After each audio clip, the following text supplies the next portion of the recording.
시청자 여러분 반갑습니다. 로마서 정통 해석 채널에 오신 것을 진심으로 환영합니다. 지난 제27회에서는 11장 후반의 접붙이는 원리와 구원의 원리를 보았습니다. 이번 제28회에서는 이제 로마서 전체의 후반부에 속하는 12장을 보는데 제목을 생활하는 믿음, 믿음이 생활이고 삶이 되어야 산 믿음이 되고 산 제사가 된다 하는 내용입니다. 중요하죠? 설명도 안 해도 우리가 다 알만합니다. 자, 로마서 후반부 요약 쭉 내려가서 이제 12장은 이게 이제 정말 후반부가 되는데 의인 칭의를 받은 사람의 생활 실제가 어떻게 되는가? 바로 개인적인 면, 사회적인 면, 교회적인 면을 12, 13, 14장에서 다룹니다. 자, 12장 의롭게 된 사람의 개인적인 생활의 12장 개요. 이제 로마서의 중심 기별을 지나 종반부에 도착했다. 11장까지가 믿음으로 의롭게 되는 원리와 과정을 설파했다면 여기서부터는 의롭다고 인정받은 성도의 실제 생활을 소개한다.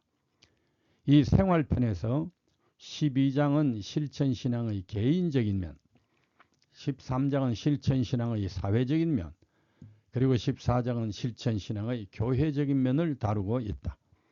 그리고 나머지 15, 16장은 교회 공동체 생활에서의 좀 더 적극적인 실천과 부탁과 이설 조심하라는 인사로 끝이 난다. 자, 이 12장의 내용을 요약하면 1절, 2절은 자기 몸을 산 제사로 드리고 이 세대를 본받지 말고 변화를 받아라 하는 내용이고 3절에서 8절까지는 마땅히 생각할 그 이상을 생각지 말고 받은 은사에 족하게 여기고 지체들처럼 서로 협력하라 하는 내용이고 9절에서 21절까지는 그리고 하나님의 자녀된 자로서 형제에게나 원수에게 두루 화평케 하라 하는 내용입니다. 비산제사 12장 1절 2절의 본문 말씀인데요. 12장 1절은 그러므로 형제들아 라는 말로 시작한다. 그러므로는 앞에서 자세한 구원의 진리를 들었으므로 그러므로 너희 몸을 하나님이 기뻐하시는 거룩한 산제사로 드리라, 제물로 드리라는 뜻이다. 11장과 연결시켜 생각하면 네 번째의 그러므로인데 앞 9장부터의 내용이 계속 연결되므로 그러므로도 계속 등장하게 된다. 사랑하는 형제들에게 믿음으로 특별히 권하거니와 믿음으로 의롭게 된 사람의 먼저 할 일은 몸을 하나님의 기뻐하시는 거룩한 산 제물로 드리는 것이다. 이것은 격식과 시설을 갖춘 유형적 예배 이전의 몸, 정신, 생활 자체가 예배같이 경건하여 제사, 즉 예배처럼 되게 하라는 말로 이런 산제물로 드리는 것이 바로 영적 예배라고 한다. 그러니 산제물로 드리는 영적 예배는 예배 시간 자체의 경건만으로는 안 되는 것이다. 생활 자체가 경건해야 되는 것이다. 그렇게 하는 자세로서는 2절에 이 세대를 본받지 말고 오직 마음을 새롭게 함으로 변화를 받아 하나님의 선하시고 기뻐하시고 온전하신 뜻이 무엇인지 분별하여 행하는 것이다. 온 생활이 산제사가 되는 영적 생활은 영적 예배는 첫째가 이 세대를 본받지 말고이다. 이 세대를 자기가 살고 있는 시대의 조류나 사회의 분위기 혹은 눈앞에 밀려오는 세상적 유혹들이라고 볼 때 이것을 본받지 말고 주님을 믿는 믿음으로 말미암는 의를 통해서 마음을 새롭게 함으로 변화를 받아 하나님의 선하시고 기뻐하시고 온전하신 뜻이 무엇인지 분별하여야 하는 것이다. 예부터 성인도 시속을 따른다는 말이 있다. 아무리 도덕과 수양이 높다 해도 인간은 시대의 조류나 사람들의 취향을 벗어날 수 없다는 고백이다. 그런데 바울은 이런 시속을 따르지 말라고 지금 권고한다. 엄청난 도전이다. 국민의 안녕을 책임지는 정치는 포퓰리즘에 떠내려가고 삶의 질을 높인다는 문화는 쾌락의 놀이개가 되어 있고 사람의 위신을 지켜주는 도덕은 상업주의의 노예가 되어 있는 이와 같은 세상에서 이 시대를 본받지 말라는 권고는 큰 투쟁이다. 이런 권고는 엄청난 홍수를 거슬러 올라가는 것처럼 불가능해 보인다. 그러나 생명이 되는 하나님의 선하시고 기뻐하시고 온전하신 뜻을 따르려면 이런 세상을 거슬러 올라가야만 한다. 물결이 아무리 세더라도 살아있는 물고기는 그 홍수를 거슬러 올라간다. 이것은 하나님이 하시는 이적이다. 오직 죽은 고기만이 물결에 휩쓸려 떠내려갈 뿐이다. 그리스도인은 산 고기가 되어야 한다. 이 세대라고 일컬어지는 세상의 경향, 사회의 풍조, 사람들의 유행 등등은 대부분 언제나 악이다. 디모데후서 3장. 그래서 우리가 하나님의 뜻을 알고 그 뜻대로 살려고 하면 거의 무조건적으로 세상의 경향과 반대로 해야 할 정도이다. 진리는 거의 세상적 경향의 반대에 있다. 세상과 벗된 것이 하나님과 원수됨을 알지 못하느냐. 그런즉 누구든지 세상과 벗되고자 하는 자는 스스로 하나님과 원수되는 것이니라. 야고보 4장. 세상을 본받지 않는 것이 죄를 버리는 대표적 태도이다. 바울도 이래서 이 세대를 본받지 말라고 권고하는 것이다. 그리고 그 권면이 큰 도전인 것을 알기 때문에 가볍게 말하는 것이 아니라 그러므로 형제들아 내가 하나님의 모든 자비하심으로 너희를 권하노니라고 했다. 교회에서까지라도 대개는 인간적인 힘이 행세를 하고 세상 방법이 통하며 부귀를 최고의 축복으로 아는 세태 속에서 이 권면은 분명 큰 도전이다. 성령으로 자기를 부인한 사람만이 따를 수 있는 권고요. 종말적 승리를 바라는 사람만이 바라는 가치이다. 그리스도인의 삶의 동력은 이 세상의 조류가 아니라 하나님의 선하신 뜻이다. 그리고 생활이 산 제사가 되는 둘째 요소는 오직 마음을 새롭게 함으로 변화를 받는 것이다. 앞 문장이 환경을 선별하라는 말이었다면 이 둘째 요소는 심령의 생각, 자기 내부를 잘 가려 하라는 말이다. 주변 환경을 분별하여 세상적 조류를 거절하였다면 다음은 마음속의 오욕, 칠정을 분별하여 자기 중심의 생각을 버리고 성령의 생각을 영접하라는 말이다.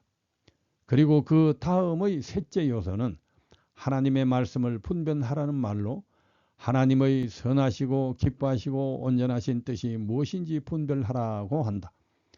이 3대 요소가 언제나 믿음의 핵심이요. 우리 몸을 산제사로 드리는 올바른 헌신이다. 다른 말로는 믿음으로 말미암는 의를 알았으니 이 세대를 분별하고 자기 심령도 분별하며 하나님의 말씀을 분별하는 성령의 분별력을 가지라는 권면이다. 시, 믿음, 사랑, 소망 12장 3절에서 8절에 있는 말씀입니다.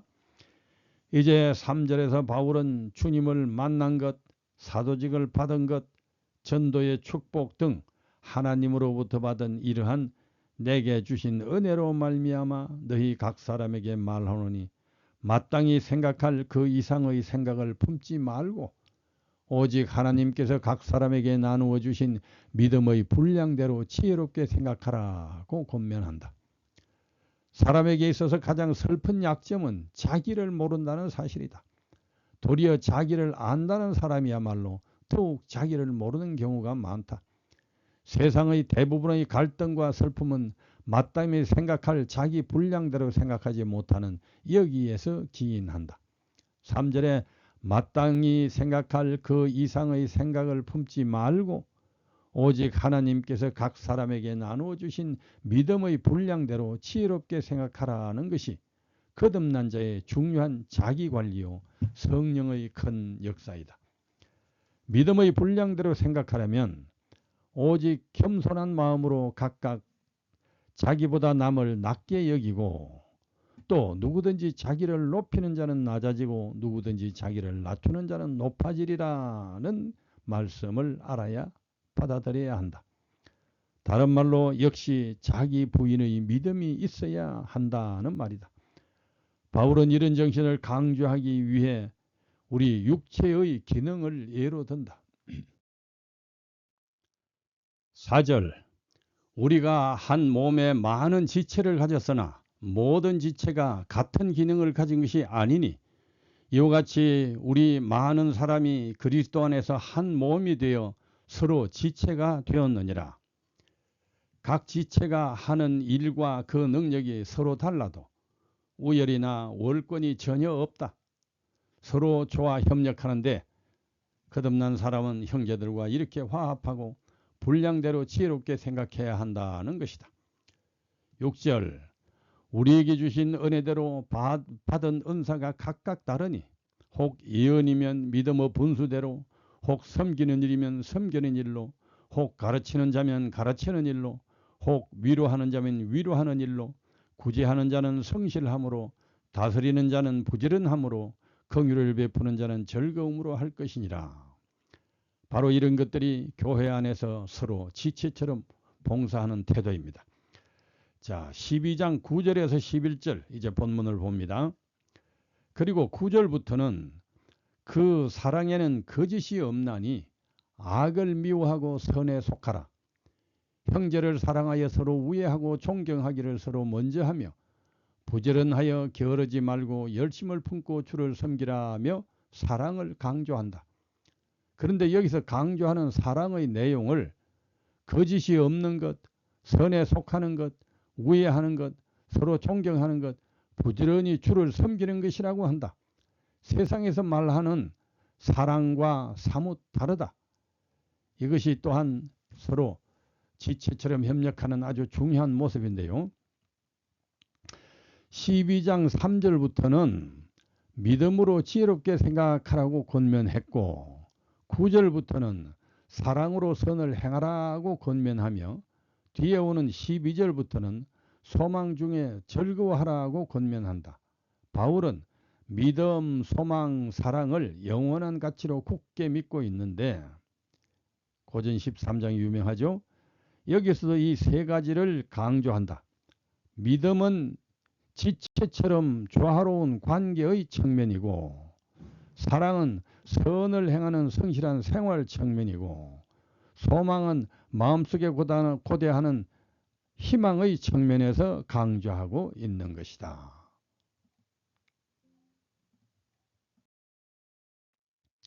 이제 12장 12절에서 21절의 본문을 봅니다. 12절, 소망 중에 즐거워하라 라고 한다. 즐거움은 성령의 특별한 열매이다. 소망은 그리스도의 축복과 종말적 구원을 말하는데 이 안에서의 즐거움은 보통 즐거움보다 훨씬 고차원이다. 나로 말미암아 너희를 욕하고 박해하고 거짓으로 너희를 거슬러 모든 악한 말을 할 때에는 너희에게 복이 있나니 기뻐하고 즐거워하라. 하늘에서 너희 상이 큼이라는 산상보훈의 그 기쁨이요. 주 안에서 항상 기뻐하라. 내가 다시 말하노니 기뻐하라는 환경을 초월하여 항상 기뻐할 수 있는 그 즐거움이요. 그리고 여기서는 12절 환난 중에 참으며 기도에 항상 힘쓰면서 소망 중에 즐거워하라 라고 권고한다. 그리고 13절 성도들의 쓸 것을 공급하며 손대접하기를 힘쓰라고 한다. 여기서 공급이라는 말이 코이노눈테스라는 말은 교인의 본분을 말할 때 대표적으로 사용하는 교제 코이노니아의 주격 현재 분사형인데 공급과 교제가 같은 어근이라는 말이다. 정신적으로 물질적으로 서로 공급하고 도와주는 것과 교제하고 화목하는 것이 같은 일이라는 것을 시사한다. 교제가 손대접하기를 힘쓰는 것이기도 한데 바울 시대에는 이 덕목이 더욱 중요했을 것이다. 그러나 요즘도 이 일이 제대로 안 되므로 많은 영혼을 잃는 경우가 있다. 그리고 14절 너희를 박해하는 자를 축복하라. 축복하고 저주하지 말라고 한다. 이 말은 예수님의 원수를 사랑하라는 교훈, 산상보훈을 회상시킨다. 이것은 모든 도덕의 정점이며 모든 성화의 정점이다. 이보다 더 무슨 윤리가 고상한 게 있을 수 있겠는가? 그리스도인이란 이렇게 높은 사명을 받고 있는 것이다. 15절 즐거워하는 자들과 함께 즐거워하고 우는 자들로 함께 울라.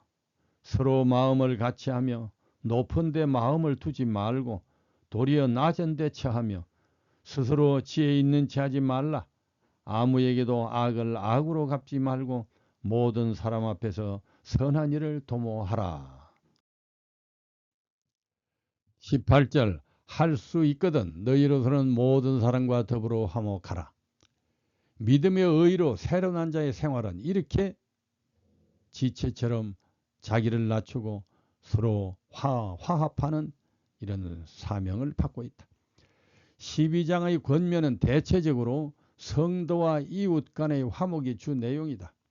유대인과 이방인, 그리스도인과 이교인의 장벽을 넘어서 모두가 평화를 누리도록 사랑과 겸손을 실천하라는 말이다. 그리고 이것이 의롭다 인정받은 사람의 생활이 되어야 한다는 것이다. 그리고 이 권면을 따르기 힘들 때라도 분노나 복수심에 사로잡히지 말고 19절에 내 사랑하는 자들아 너희가 친히 원수를 갚지 말고 하나님의 진노하심에 맡기라. 기록되어서되 원수 갚는 것이 내게 있으니 내가 갚으리라고 주께서 말씀하시니라.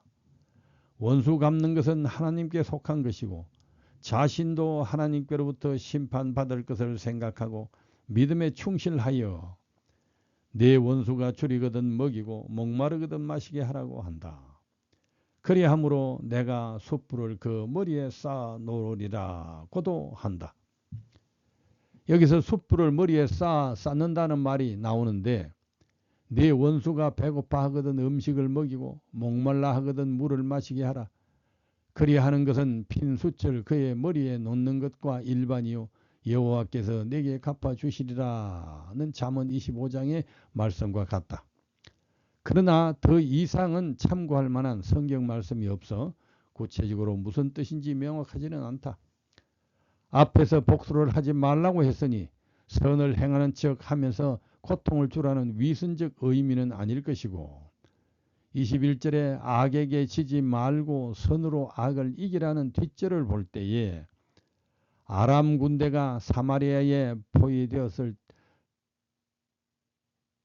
포위되었을 때에 엘리사가 적군에게 떡과 물을 먹인 사실과 같은 경우에 해당되는 것으로 여겨진다. 열왕기하 6장. 숯불을 머리에 쌓아 놓으면 얼굴이 뜨끈뜨끈할 것이다. 얼굴이 뜨끈뜨끈하다는 말은 부끄러움, 양심의 가책 등을 나타내는 대표적인 표현이다. 원수가 줄이거든 먹이고 마시우면 친히 원수를 갚는 것보다 더 양심의 가책을 느끼게 하고 회개하게 하여 이기는 방법이 된다는 뜻으로 보인다. 그래서 다음 절이 21절에 악에게 지지 말고 선으로 악을 이기라고 말한 것이 아닐까. 이 말은 12장의 요약이며 결론이 된다. 믿음으로 의롭게 된 그리스도인은 악을 이겨야 하는데 악으로 악을 이기는 것이 아니라 그리스도의 십자가에서처럼 선으로 악을 이겨야 하는 것이다. 이와 같은 것이 믿음으로 의롭다 하심을 입은 자의 높은 도덕적 부르심이요 삶이다. 자, 제28회는 여기까지 합니다. 다음 제29회는 13장 실천신앙의 사회적인 면을 보겠습니다. 감사합니다.